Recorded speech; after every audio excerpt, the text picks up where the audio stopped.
Thinking Aloud. Conversations on the leading edge of knowledge and discovery with psychologist Jeffrey Mishlove.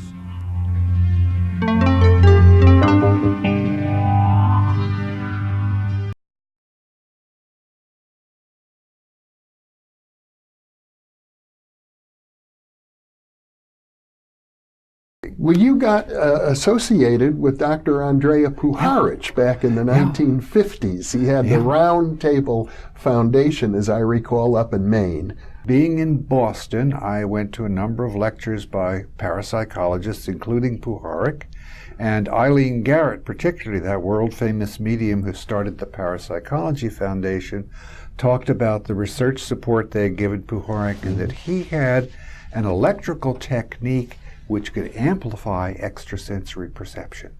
And of course, that got me really excited. An electrical gadget, I understood electrical gadgets.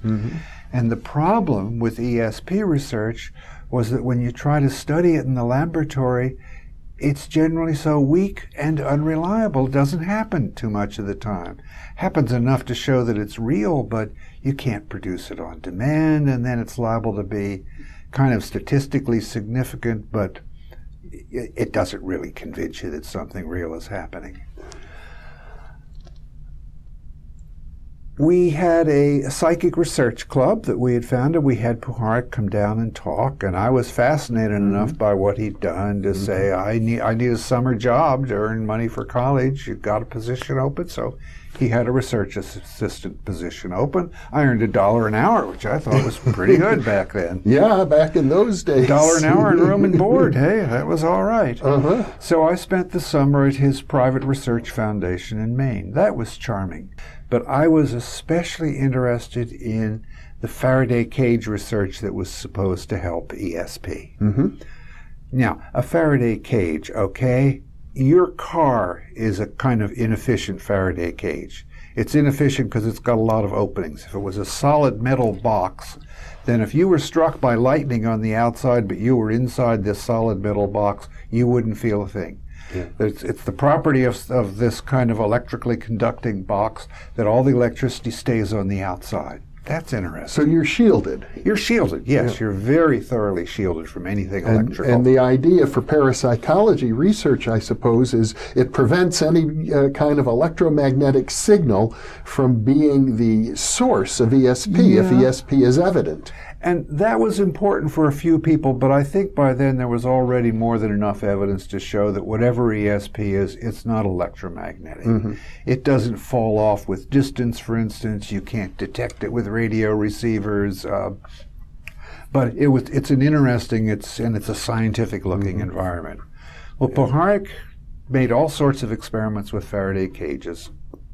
And his two most basic findings were that if your Faraday cage was electrically insulated from ground, right? He had a 6-foot metal cube with a door in it, and it sat on glass blocks, which does not conduct electricity.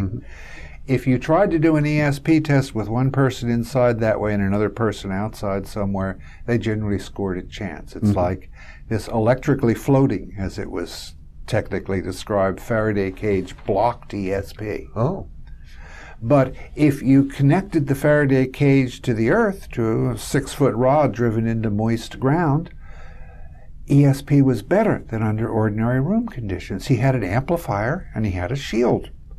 And that was really exciting. He had a third condition, too, where you pump this Faraday cage up to about 5,000 volts with respect to ground, which also amplified ESP, but that was getting a little too exciting. Now, you independently replicated some of these studies later on, didn't you? Many years later. Yeah, I replicated the basic one. There were many variations that I didn't have a chance to do. The thing that was lacking in Puharich's work was that it wasn't double-blind. That is, if you know that somebody's doing something special for you in an experiment, that can psychologically alone change your performance. And so, you know, Puharich knew when he was changing these conditions, the subjects often knew. But I was able to do it years later where the experimenters and the subjects did not know what the electrical conditions were. And I didn't have the advantage Puharich had of having subjects to work with who'd already could demonstrate significant ESP scores in matching tests under room conditions. I had to use college students, but these were highly motivated people in my experimental psychology class, and we got the effect. When my Faraday cage was electrically floating, they scored at chance, and when it was grounded, they scored above chance. It was a small score, but it was big enough to be statistically significant.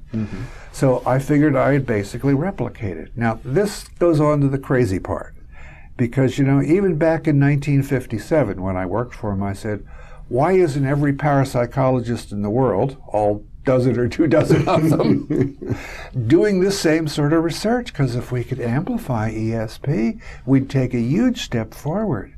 You know,